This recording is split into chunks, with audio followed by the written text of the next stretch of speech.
नमस्ते दोस्तों, मैं श्रीवास्तव सर। आज के लिए आपका जो स्पेशल टॉपिक मैं लेकर के आया हूं वो निर्वाचन आयोग से संबंधित है और इनमें आपको निर्वाचन कमीशन से बहुत सारी जानकारी आपको मिल जाएगी। और एक विशेष बात मैं बता दूं कि जितनी सारी क्वेश्चंस मैंने दी है सारी की सारी क्वेश्चन बहुतों सारे एग्जाम्स में रिपीट की गई। दोस्तों, पहला प्रश्न है कि संविधान निर्माताओं द्वारा संविधान के किस अनुच्छेद में निर्वाचन आयोग की व्यवस्था की गई। तो निर्वाचन आयोग की व्यवस्था जो है हमारे अनुच्छेद 324 में की गई है, जहां पर आपको निर्वाचन आयोग के बारे में जानकारी मिल जाएगी।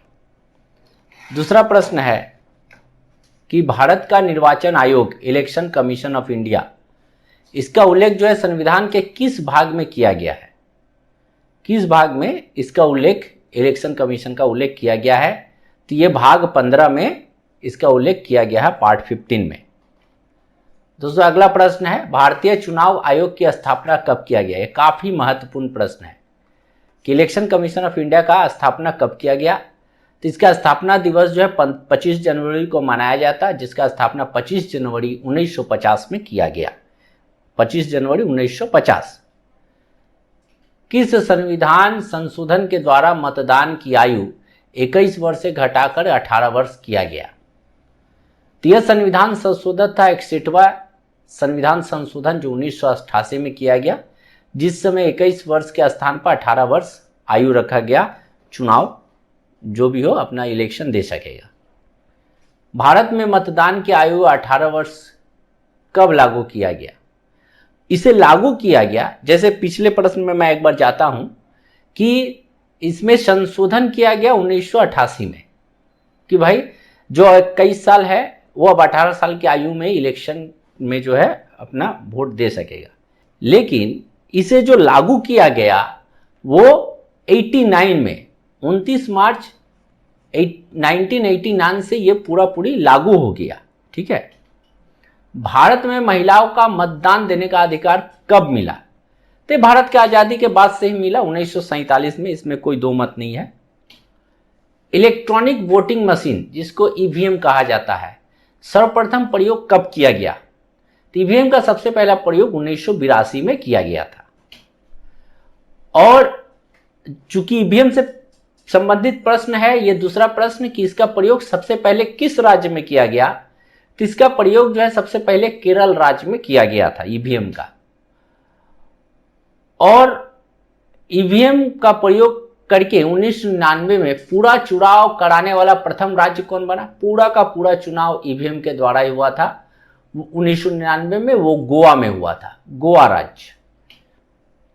ईवीएम का प्रयोग करके सर्वप्रथम किस वर्ष संपूर्ण आम चुनाव कराया गया। पूरा आम चुनाव जो है ईवीएम के द्वारा किया गया, ये 2004 में। ठीक है। तो ईवीएम से संबंधित देखिए आपको कितनी जानकारी मिल गई। किस वर्ष में आम चुनाव एवं सभी विधानसभाओं के चुनाव में ईवीएम का प्रयोग होने लगा। पूरा ईवीएम का प्रयोग 2009 से होने लगा। तो दोस्तों देखिए, इलेक्शन कमीशन के बारे में जानकारी हमने शुरू की, यहाँ पर आते आते कितनी जानकारी मिली। और एक बार मैं पुनः बता देता हूँ, ये आने वाले सभी प्रतियोगिता के परीक्षाओं के लिए काफ़ी महत्वपूर्ण है। यहाँ तक कि अगर आप यूपीएससी या फिर बीसीएस का भी एग्जाम देने जाते हैं तो उसमें तो ये एकदम कंपलसरी है ही। निर्वाचन आयुक्त का कार्यकाल कितने वर्ष का होता है।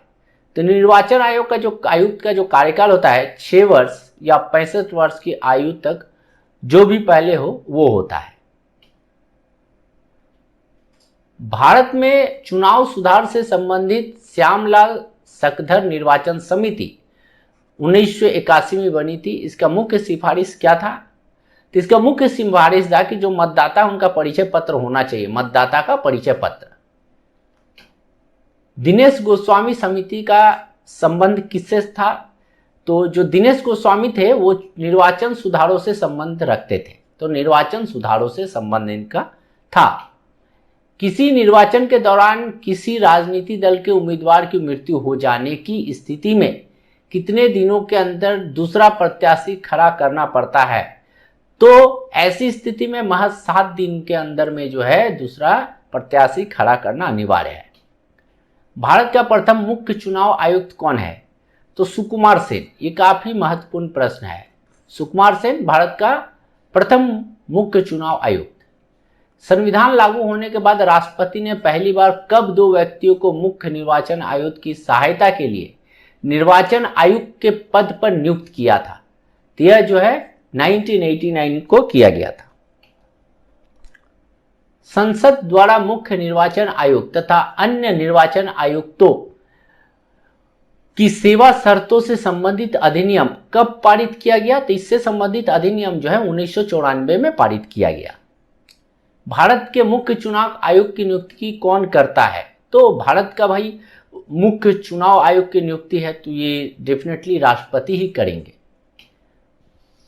तारकुंडे समिति और गोस्वामी समिति का संबंध किससे है? तो चूंकि चुनाव से संबंधित पढ़ रहे हैं तो चुनाव व्यवस्था में आमूल सुधार से संबंध इनका है। प्रत्यक्ष निर्वाचन किसे कहा जाता है?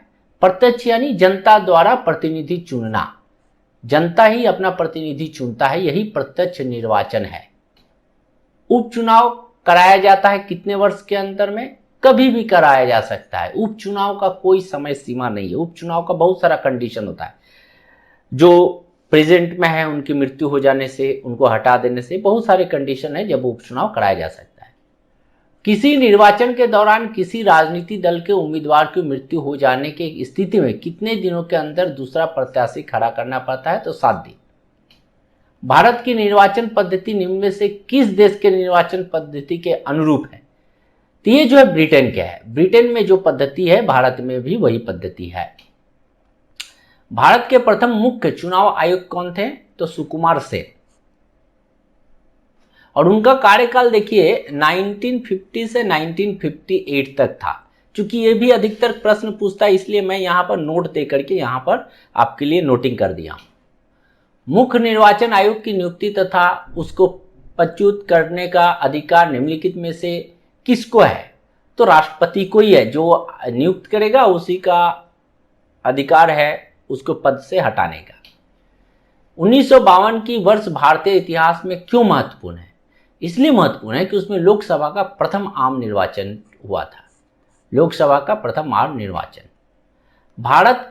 भारत में मतदान की आयु सीमा 21 वर्ष से घटाकर 18 वर्ष कब की गई थी? तो 1889 से। भारत के विभिन्न राजनीतिक दलों को राष्ट्रीय या क्षेत्रीय दल का दर्जा देने का अधिकार किसको है? तो ये चूंकि चुनाव से संबंधित है, किसको दिया जाएगा क्या दर्जा? तो चुनाव आयोग को ही है। और हाल ही में आपने पढ़ा होगा कि बहुत सारे राजनीतिक दल को जो है राष्ट्रीय दल का जो है दर्जा छीन लिया गया है।